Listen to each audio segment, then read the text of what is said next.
What's up? So if you like me, living green and reducing your food waste is probably a little hard and complicated, right? But it doesn't have to be. Not when we're using Waste Not. Waste Not is an at-home composting service, and it's pretty simple. They give you a clean bucket, you put your food, scraps, paper products, and compostables in, then they come pick it up in like a week or two later, and they give you a whole new clean bucket. So give Waste Not a try at home. Check out wastenotcompost.com. Plus, our CityCast Chicago listeners can test the service with a free month by using promo code CityCastCompost, all one word.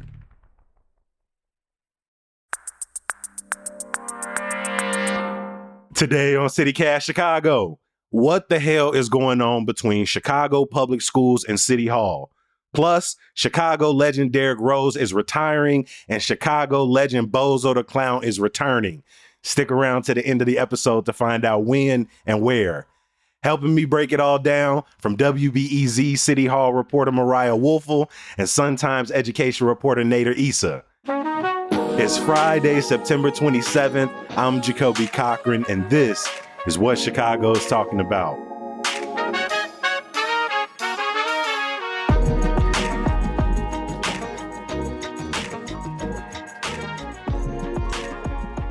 Morning, Mariah. How you feeling today, my friend? I'm feeling great. Happy to be here. Good to have you back on the podcast and joining us, Nader. Welcome back, my friend. Good to see you. What's up? Thanks for having me. Hey, it's always a pleasure to have both of y'all in the building. If you are new to CityCast Chicago, welcome. We've been here for the last 3.5 years, nearly 900 episodes, covering the most beautiful city in the world, if you ask me. And earlier this week, we did an episode about some of our favorite places to eat alone in the city. We discovered that now, according to Open Table, they've seen solo reservations up 30% over the last 2 years. You got more people working from home. You got that sort of post-pandemic, let me get outside and try new things. So I wanted to pose the question to y'all. Do you enjoy eating alone? And is there a place you like to go solo dolo? Mariah, I'm gonna start with you. There's a cafe down the street from where I live called Spinning J, and you may have been there. They've got great sandwiches. It's like they've got this like ice cream parlor vibe going on, and they have fun drinks. But like the space is really kind of limited in there, and the booths are really cute but small, so it's actually kind of nice to just go in there, sit alone. I don't think they have Wi-Fi, so you can't really work, so you just have to kind of sit there and be with your thoughts and have a nice little drink. Right, you know you be throwing that hotspot on so you can get to work. You know you throw that hotspot on. I feel like they would judge me if I did, so I try to be present. They try to get you to come and disconnect a little bit. I love that for you. Spinning J, we're gonna drop a link in the show notes so people can pull up on them. Nader, what about you? Where's a place you like to go dolo? You know, I do like to eat solo, and more than a specific place. I'll name one, but I'm just gonna say I'll go eat a burger by myself because I know this is a podcast, so people can't see me, but I do have a beard, and you get beard crumbs a lot. I not a lot, but I wipe them off, and it's just yesterday I had lunch with a sort of important person that I didn't want to embarrass myself in front of. And for some reason, I ordered a fried chicken sandwich that had like all the sauce and stuff. So I'm sitting there eating and like wiping my mouth after every bite. So I'll say Fatso's, love the burgers near West Side. But just in general, I'll go enjoy a burger by myself or the comfort of my own home, not in front of other people. No, I love that. Both of y'all choices between sandwiches and sort of a messy burger reminds me of an episode we're going to be rerunning next week about my favorite sandwich in the city, and it's from Home of the Hoagie, and it's a sweet steak. It's not necessarily a restaurant you can go in and eat by yourself, but in the episode, people will hear that usually when I go, I'm picking up sandwiches for other people, my family, my brother and sisters, but I never eat it with my family. I usually take my sandwich and like go duck off into a corner, into the kitchen, into my office by myself, because it's the messiest sandwich in the city. You are definitely going to spill things, whether you got a beard or not. So that's a place I don't eat alone in the restaurant. But when I get the sweet steak, I got to eat it by myself, sort of huddled over it, just so I don't make a embarrassing mess of myself. I'm getting hungry. I haven't eaten today. So Mariah's the only person sitting here like, you know what? Maybe I could think about that for lunch or dinner, but I'm okay right now. I had a great breakfast. If you are new to the podcast, every single Friday, we like to bring in these amazing voices to look back on some of the biggest stories in their world this week. Let's get started with arguably the most drama-filled story of the week. Me and executive producer Simone Alisea dipped our toe in this story earlier this week, and that's the drama that's going on between Chicago Public Schools and City Hall. More specifically, it seems, between Chicago Mayor Brandon Johnson and Chicago Public Schools CEO Pedro Martinez. Let's get in here. Nader, I want to start with you.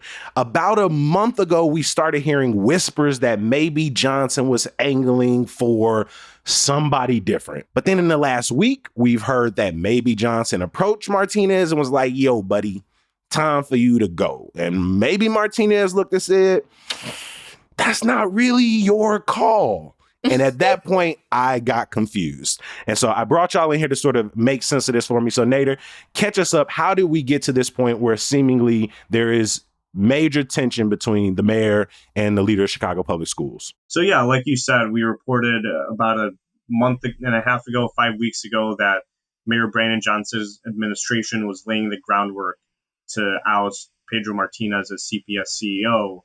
And at the time, they were starting to interview interim candidates. We had a couple people telling us there were some whispers of the mayor's chief of staff coming in to replace Pedro Martinez as CEO. Last week, the mayor had a meeting with CPS CEO Pedro Martinez, asked him for his resignation, said he's looking to make a change. Martinez said, I answer to the Board of Education, with all due respect. And so we're sort of now in this escalating tension, escalating drama. It's sort of unclear where this goes from here. The Board of Education holds the cards. They are the ones that have the ability to hire and fire the CEO. But it's a bit complicated because of the CEO's contract, too. If they were to fire him without cause, his contract says he has to stay on for 6 months to help transition. Mm-hmm. If they were to fire him with cause, he could go right away. But I'm not sure what cause they'll bring up as an excuse. And if it's not legitimate, then Pedro Martinez has the ability to sue the Board of Education, the school district, for wrongful termination. So it's a bit of a cluster something, if you put it that way. A flustercluck. I want to know, like, Martinez has come out with an op-ed. He's seemingly gone on the offensive to protect his name this week.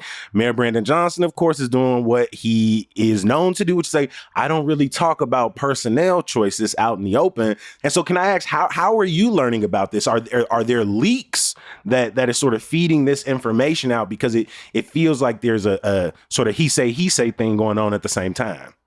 Yeah, the story that we reported last month that the mayor was laying the groundwork, that was from sources. The story last week that they had this meeting, also from sources. The first time anybody actually directly commented on this from either side was, like you mentioned, CEO Martinez wrote an op-ed in the Tribune this week defending himself. He put it on the record that they had this meeting and that the mayor asked for his resignation.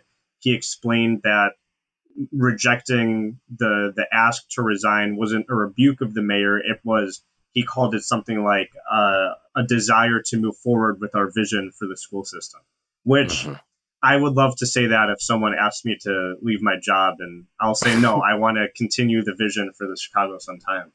So that's the first time someone has commented on it.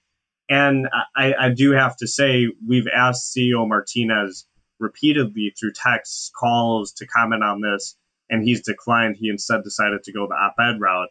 The Mayor Johnson had an interview with the Tribune's Jake Sheridan yesterday. Again, like you said, didn't say much. What is it that you have an issue with CEO Martinez? Mayor Johnson doesn't directly address Martinez and just says XYZ is what I want for Chicago Public Schools. So it's this sort of cat and mouse game that's being played behind closed doors, not as much out in public.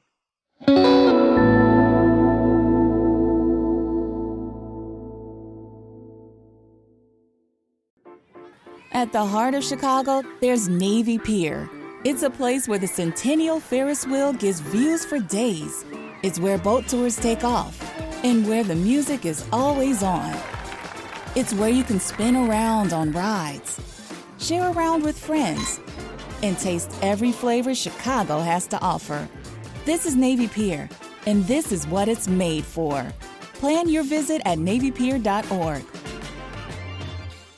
What's up, y'all? I got another fall theater pick for you, and it's coming out of the award-winning Paramount Theater, which is kicking off their 13th Broadway series season. The Full Monty is playing now through October 6th. This musical follows a group of unemployed steel workers out in Buffalo who decide to create a strip show to help pay the bills. Yes, you heard me right. Reviews call The Full Monty a big, bawdy, unabashed comic revival as these guys bare their souls to one another, and yes, their bodies too. If you're planning a party or another big outing, this might be the show for y'all. Groups of 10 or more get special savings. To grab your tickets, call 630-896-6666 or visit ParamountAurora.com. Use promo code CityCast for $5 off per ticket for up to 4 tickets. Again, that's ParamountAurora.com. Mariah, from everything I've read, people have tried to boil this down to a financial spat in some respects, that the mayor's office and City Hall wants CPS to take out a loan to cover pension payments. The public school in the district is like, no, that doesn't solve a problem. That kicks the bucket down the road. We're pushing this back to you. Is it that simple? When you talk to people inside City Hall, is that at the crux of the tension right now? Or is there something bigger simmering here? Well, I think, Nader, as a CPS beat reporter, could maybe speak to more of the nuances between these disagreements, particularly because the CTU is, contract negotiations are underway. And so I think there are a lot of things going on behind the scenes in terms of what they are actually negotiating for. And this loan that the mayor is asking CPS to take out it's for the $175 million pension payment that the city is banking on to be reimbursed for this year and for next year. This year, it is creating a huge hole in the budget. It's 175 of $223 million in the red.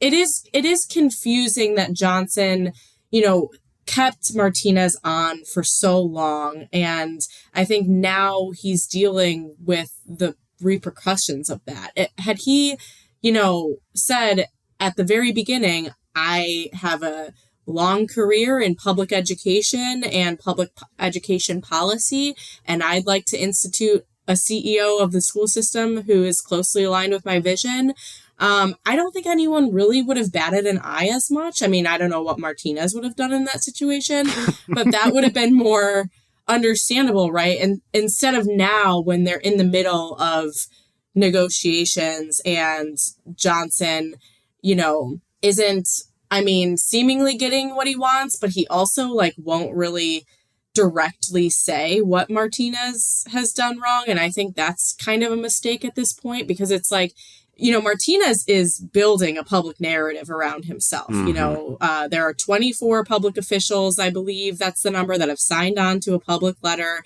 aldermen signing onto a letter that he doesn't deserve to be pushed out. And aside from, a political aide speaking on background to a few reporters, saying, that it's troubling that Martinez was potentially contemplating closing some schools, which Martinez is publicly vehemently denying. Other than that, there's not a huge public narrative around why Martinez should be pushed out coming from City Hall. Now, I agree. When Mayor Johnson was first elected, we looked at a lot of the big institutional leaders. Tracy Scott over at the Chicago Housing Authority. We looked at Dorval Carter at CTA, Pedro Martinez, CPS, R. Woody at Public Health. And at this point, of those sort of big heads, R. Woody was the first to go. And Johnson sort of jumped on that the minute he got in. And now a year later, as you said, it's more confusing why at this point, while you're at the negotiation table, when you are knee deep in budget season, would you be considering such a big move? Mariah, can you speak to how does the larger city budget talks and the anxiety around closing those larger gaps play into how, Johnson is currently negotiating with Martinez and CPS? Well, I do think the 175 million isn't insignificant, but it is, a portion of the nearly $1 billion budget gap that they're looking at for next year. Johnson has a million things that he has that are on his plate. This is one of them. Another one is his decision about whether or not he's going to raise property taxes to try to pay for this massive gap. And that's probably the promise that everyone remembers from his campaign trail. Like, I will not raise property taxes. To answer your question, I mean, yeah, I think there's a lot going on. There seems to be kind of a political power struggle. There's the CTU contract, and there's this pension payment that, is weighing on Johnson as he's trying to deal with this historic budget gap. I mean, it's not unprecedented, but it's the second largest budget gap in dollar amount in the past 2 decades. Nader, at this point, I want to ask you sort of a short-term, long-term. In the short term, at the time of us recording this Thursday morning, there's a Board of Ed meeting later today. And the Board of Education essentially has the power to dismiss Pedro Martinez or not. Is that likely to come up? And then in the long term, how do you think this conversation, this ongoing drama will impact the forthcoming school board elections, which, again, thank you for the tools you and your colleagues are putting together to help us follow along with that. Yeah, well, just a little plug on that. On the last one, you can go to suntimes.com/voter guide, and there's a sort of extensive tool to learn about candidates. But to answer the question, I think in the short term for this board meeting, it's really unclear if this is even going to come to a head because it's not on the agenda. This loan that the mayor wants CPS to take out is not on the agenda. If they were going to sort of evaluate the CEO and make a decision on his contract, that would likely come in closed session. It's also not on that agenda. And there are laws around the Open Meetings Act where stuff has to be posted at least 48 hours in advance. So it seems like this might drag on longer than tonight. In the long term, I think there are two things. One is the elections. We're already seeing, my colleague Sarah Karp and I wrote about this a couple weeks ago. We're continuing to monitor it. We're seeing a lot of big money start to come into these elections, and it's really groups that are opposed to CTU candidates that are pouring a lot of money in. There are groups with charter school interests. There are groups with big business community interests pouring in a ton of money, like millions of dollars. And we're seeing more PACs get started every week, it seems. Meanwhile, the CTU doesn't have a lot of campaign cash right now, but they're obviously well known at this point for having these sort of boots on the ground volunteers, door knocking, just a really extensive network of campaign support. This Martinez stuff feeds into that because once it got out of the sort of CPS world and now it's gotten into the Chicago political world, there are, divisions in city council along the same lines that we've seen on other issues: pro Brandon Johnson, anti Brandon Johnson, pro CTU, anti CTU. We already felt that the school board elections would be CTU versus non CTU.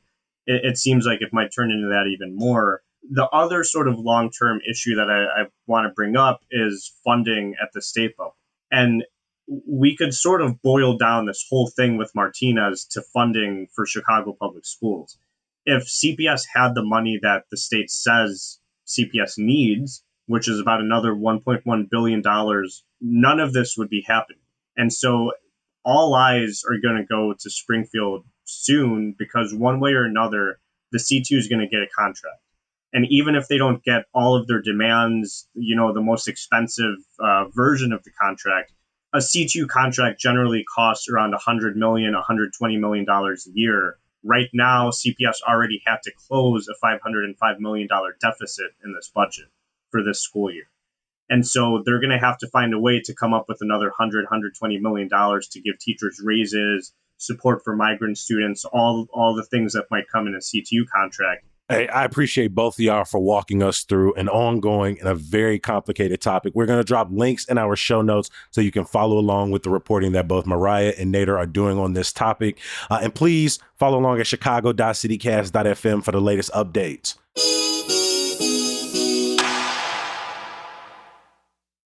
From a very frustrating, kind of winding, complicated story to a simple and heartbreaking one. Y'all, we got to talk about Chicago legend D Rose, a.k.a. Pooh. I love to say this is just good news, as Derrick Rose is slated to turn 36 on October 4th. But Nader, we were all hit with some more sad, heartbreaking news as he made a big announcement in his career. I don't want to say it again. Can you walk us through it? Pooh, Derrick Rose, our beloved, is retiring. He's no longer going to play in the National Basketball Association, and yeah, it's an end of an era. You hear Kobe crying in the background, but it is the end of an era for Chicago basketball fans. And look, I had probably 4 Derrick Rose jerseys growing up. Had him posters on my wall, Derrick Rose bobblehead. He meant a lot to the city, a lot to Chicago basketball fans, and a lot to just basketball fans in general, because I think a lot of people not from Chicago really loved his game, really loved what he meant for the NBA. Obviously injuries derailed it, but you sort of see what he meant to people when he makes that sort of resurgence with Minnesota, has a 50-point game, and you see Bulls fans more than anyone, celebrating that game for him.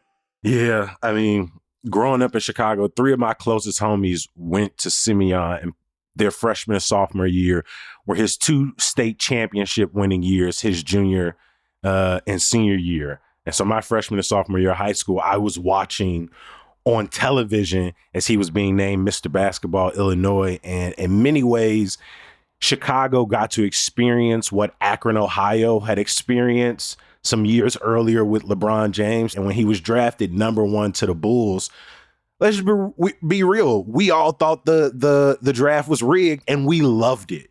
And I mean, rookie of the year, his first year, all-star year 2, youngest MVP by year 3. I'll never forget those words going into his 3rd year. Why can't I be MVP? And for a young man who grew up in Inglewood with his brothers and his mother, Brenda, and was known at school in his community as a soft-spoken, quiet kid, for him to come out in that moment and ask, why can't I be MVP? I don't know, it felt like the most Chicago, humble, arrogant type moment, this self-assuredness that, filled so many of us with our own self-confidence. And so, to watch him throughout his career, to see the Bulls who are, now trying to be all lovey-dovey, traded him away after some years of injury. But to see him to this point, 16 years into his career, stepping away, yeah, there was a certain sadness in hearing his mother wish him well in the next chapters of his career as he announced his retirement. But a true Chicago legend. I think that number 1 should hang in the rafters. I'd give him a statue, not just for his Bulls career, but his contribution to Chicago basketball. He had people from across this segregated city united behind Simeon, a high school on the south side.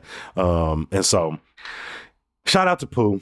It truly is a basketball story unlike any other, and in many ways a redemption for what the city lost with the murder of Benji Wilson, another Simeon legend destined to be a basketball Hall of Famer. And so it's a story that sits so close to so many Chicagoans' hearts. And, I wish him and his family the best in the next chapter of their career for sure. From heartbreaking news to the way we finish every single episode of CityCast Chicago, I want to leave y'all with some good news. And Nader, I'm going to let you start us off with another Chicagoland legend, Bozo the Clown. Talk to me about this a little bit. Retired back in 2001 after decades on television. It sounds like people are going to have an opportunity to relive those childhood wonder years. Bozo is back. Next month, folks are going to be able to go to Highland Park and check out Bozo. David Arquette, the actor, has bought the rights to Bozo a few years ago, and we'll be playing Bozo out there.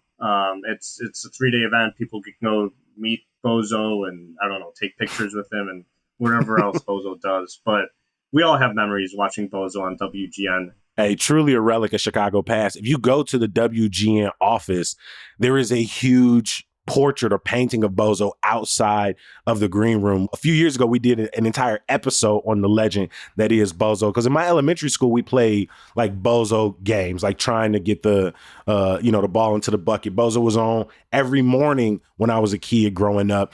And according to Smashing Pumpkins frontman Billy Corgan, it was a huge part of his childhood as well. He actually played on the finale episode. And so he is coming together with his wife at Madame Zuzu's, an art and dining space they run out in Highland Park for this 3-day event that you're talking about. We will drop links in the show notes so that you can learn more. And we got links to our episode covering this Chicago, potentially a Chicago Mount Rushmore figure. I'm gonna be real, but Bozo might be up there. Mariah, over to you. You got another great event we should put on our calendar, the Block Club Book Club. Tell us more. Yeah, speaking of another Chicago legend, Malort, a legendary beverage. And this event, legendary for all the wrong reasons. Yeah. Everyone has their different opinions of Malort. I kind of like Malort. My best friend's obsessed with Malort in kind of a disturbing way. But this is a book called Malort, The Redemption of a Revered and Reviled Spirit, by Josh Knoll. My dear friend Quinn Myers is moderating an interview with Josh at the Green Mill on the North Side. And I'm super excited for this event because, one, I love the Green Mill. I love to go support, kind of an institution in the city. And this book sounds super interesting. So Josh was a Chicago Tribune reporter, and he talks about how whenever he wrote about Malort, those stories were read like much more than others. And so I'm excited. It's going to be fun. It's going to be very Chicago. Quinn's a great interviewer, and it'll be funny and just like a little slice of history. And you get to drink a little more. You might have been able to cut that last part. You have built it all the way up, and at the end it was like, and then you can also taste it if you want. You can get down with the get down.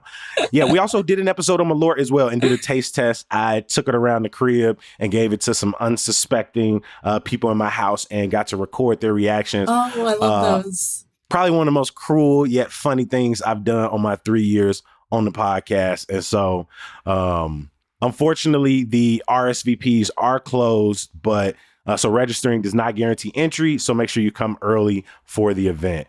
I'm going to finish us off with some good news, and it's one celebration of something that took place a month ago in Chicago. The world's largest karaoke event went on at the Salt Shed, where we tried to break the Guinness Book of World Records for the largest freeform karaoke. I'm not sure if we broke it, but over 5,000 people were out there. And that just reminded me of how much the city of Chicago likes to get down with some good karaoke. You got long-standing places like Brando's, but there are also some great events coming up where you can also sing karaoke. Our friends over at Not Me We, an organization out of South Shore that's fighting for housing rights, housing protections in the area. They're hosting their karaoke fundraiser on Monday from 6 to 9. I'll drop a link in the show notes. And then in a couple of weeks, October 11th, Karaoke Storytellers is back for our next edition, and we are going to be at the Wonder Museum for the first time, and tickets are available for that show as well. And we got some amazing storytellers and performers that are going to be there. So if you're looking for karaoke events, we got you. If you're looking for a place to just pull up and do karaoke, we got you. All you got to do is check our show notes. And please, while you do that, join me in giving a huge thank you to our guests today. Big friends of the show. If you have been here for a while, they should be familiar to you. Shout out once again to WBEZ City Hall reporter Mariah Wolfel. Mariah, great to have you on.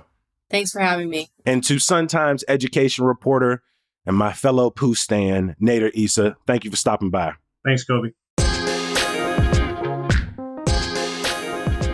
Before we let you go, I want to give a huge thank you to the people who make CityCast Chicago possible. Our executive producer is Simone Alicea. Our producer is Michelle Navarro. Our Hey Chicago newsletter editor is the one and only Sydney Madden. The music we all love is from Sam Thousand, All the Kimonos, and Mark Greenberg from the Mayfair Workshop. And my last thank you, like it is every single day, is for you, the people who bookmark chicago.citycast.fm, the people who are subscribed to Hey Chicago, the people who are members of CityCast Chicago, getting that ad-free listening, and that events members only email directly to your inbox. I want to send a huge thank you to the people who are leaving us great reviews, constructive criticism, wherever you listen to the podcast. I want to thank everybody who's sharing us with their friends and family. I want to thank everybody who's been here for hundreds of episodes. I want to thank people who are here for the first episode. All of you have one thing in common. You have an opportunity to be back here bright and early on Monday. My request to you, take it. I'll be here. Peace.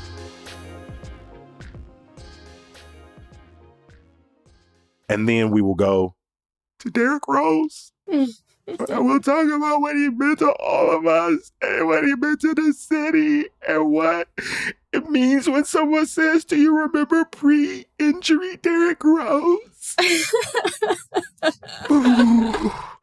Oh my God, I can't believe we're doing this today. And we'll talk about his mother's beautiful tribute and all of his amazing accomplishments.